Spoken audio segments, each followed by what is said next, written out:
Guten Morgen, lads and lassies, and welcome back to the YouTube. Today we are in the beautifully sunny Mayan wake park in Mexico.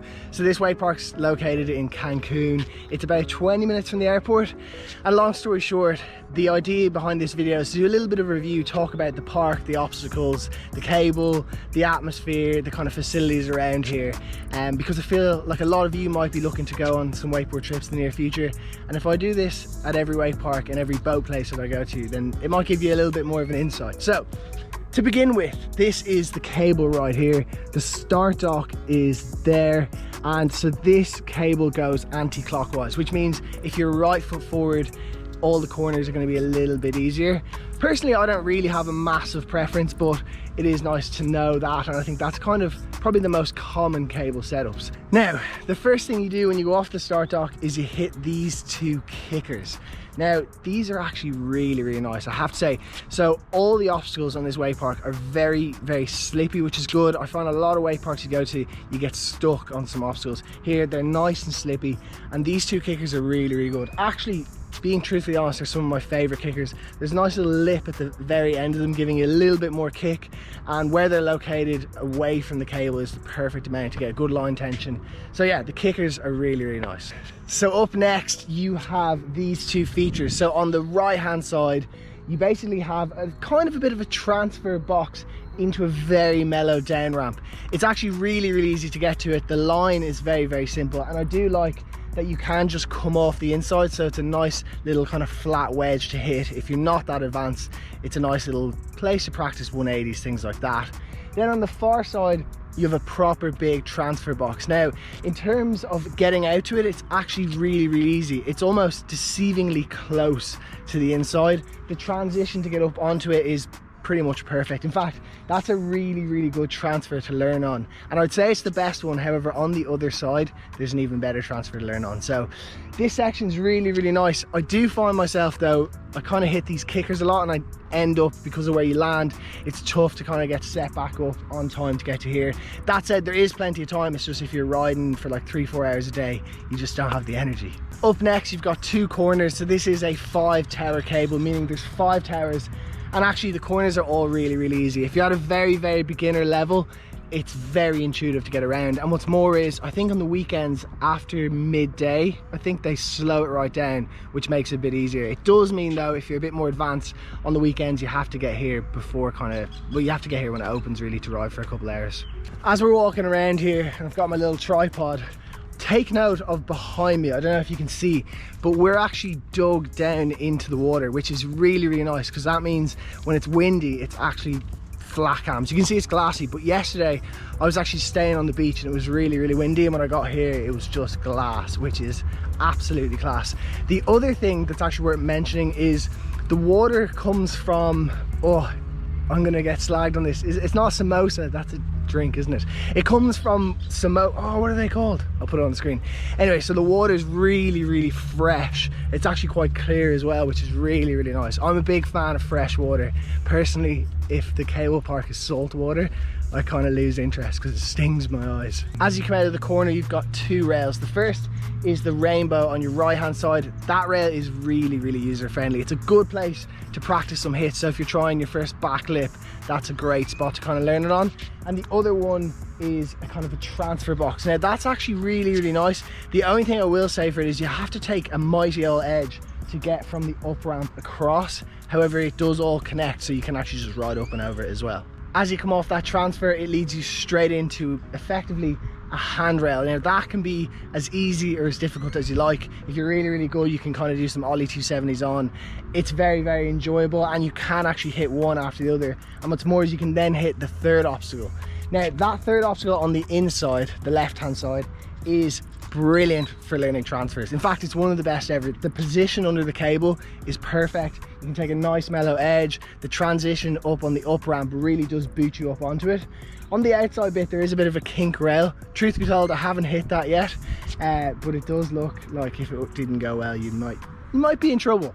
On the right hand side, you have this I'm gonna call it an over-engineered obstacle. So there's loads of kind of up across, up across, up across. It's a bit too much for me. I haven't really hit it too much. One thing I have enjoyed doing is coming from the inside, cutting really hard, and then just doing a little backside 180 out into the flats. Nice little rail.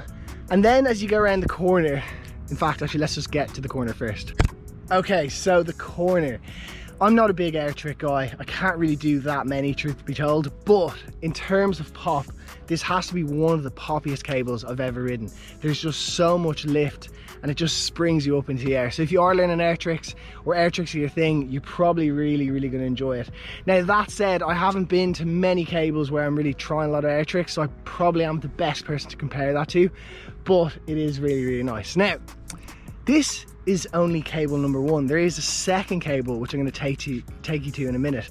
However, as a whole, I want to talk about the kind of atmosphere, the place itself. So I've come here, it's middle of November, it's absolutely dead. I've only been here midweek, I haven't come on the weekend, apparently it gets busier, but I've been here in the mornings and kind of into the early afternoon on the weekdays, and it has been dead, which I love. However, the trade-off is there isn't a mad atmosphere here. There's been a couple nice riders, the staff are really nice as well, but it hasn't been this crazy atmosphere where you're being pushed to try new tricks or whatever.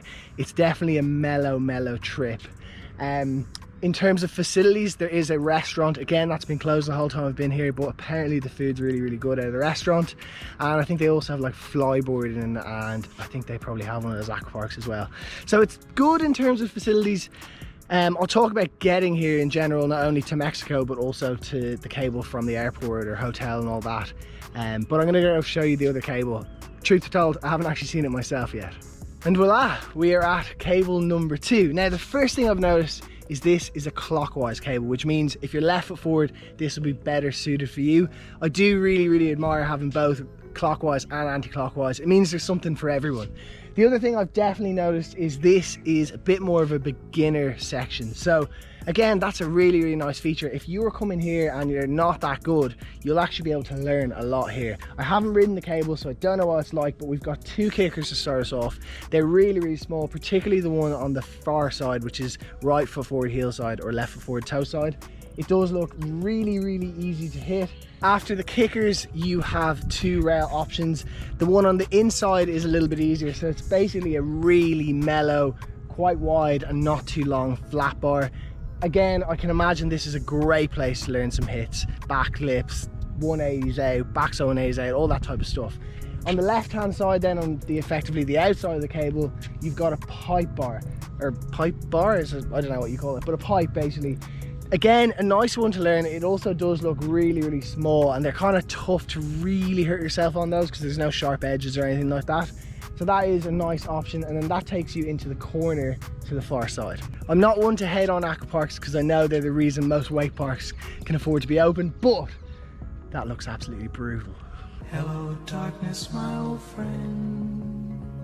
Okay, now this back section does look a little bit worse for wear. So on the left hand side here on the outside, you've got this weird looking really steep incline to flat bar, and the flat bar is tilted. And then on the inside you've got another like long wide flat bar, but it's kind of sitting in at an angle. So don't know how good these would be to learn too much stuff on. Down the far end you've got a little bit of a transfer box that actually looks quite nice, and on the other side you've got a kind of a wedgy incline type thing, which is actually a really nice location for it because you're not too far from the start dock. You could practice doing kind of 360s or 180s, blind 180s off that, which could be quite nice. I tell you what, I'm sweaty after walking around 2 cables. However, last couple bits of information that you might need to know. So pricing is obviously an important one. It is quite expensive. It's definitely tailored, I think, towards kind of a touristy market. I think a 4-hour pass is about €68, I think is what I paid, which is probably nearly $85. So it's very expensive. But that said, it's potentially worth it. It definitely is worth it. Also, you can buy a 10-day pass, and I think that makes it a lot cheaper. Also, a full day pass isn't much more expensive than a 4-hour pass. But I just can't last more than 4 hours. What else do you need to know? So it's got a restaurant, the staff are nice. Getting to here, so that's always important. To get to Mexico, it obviously completely depends where you're coming from. From Europe, it's really easy. It was a little bit more challenging when I came because America was still closed, so I had to fly from Ireland to Amsterdam and Amsterdam to here. Super easy though. Then in terms of places to stay, I've stayed in a few different locations, so everything from somewhere cheap that was maybe 80 or 70 euros a night, which actually was quite nice. I'll put a link in the description for that because it was actually really good value. And then I've stayed in some of the fancier all-inclusive resorts, which are really nice, very expensive, and if you go there with the free alcohol you'll end up never wakeboarding, so I wouldn't advise that. But yeah, so overall it's definitely worth the trip. It's certainly not the best cable park I've ever been to, but it is reasonably well maintained, particularly the main cable on the far side. The obstacles are slippy, the staff are nice, and there's things to do. One thing I will say is if you're coming here, I definitely advise renting a car. So there are some hotels within 1 or 2 kilometers. The hotels that I have stayed in have all been about 25-30 minutes away, so I rented a car and it's made life so much easier, and driving in Mexico is a doddle. It's not too crazy. If you've been driving in Asia, then you can drive in Mexico. But yeah, that's basically it. I hope you've enjoyed this little review. I'll keep the reviews coming as we go to more and more cable parks. But yeah, thanks so much for watching, and I'll see you in the next one.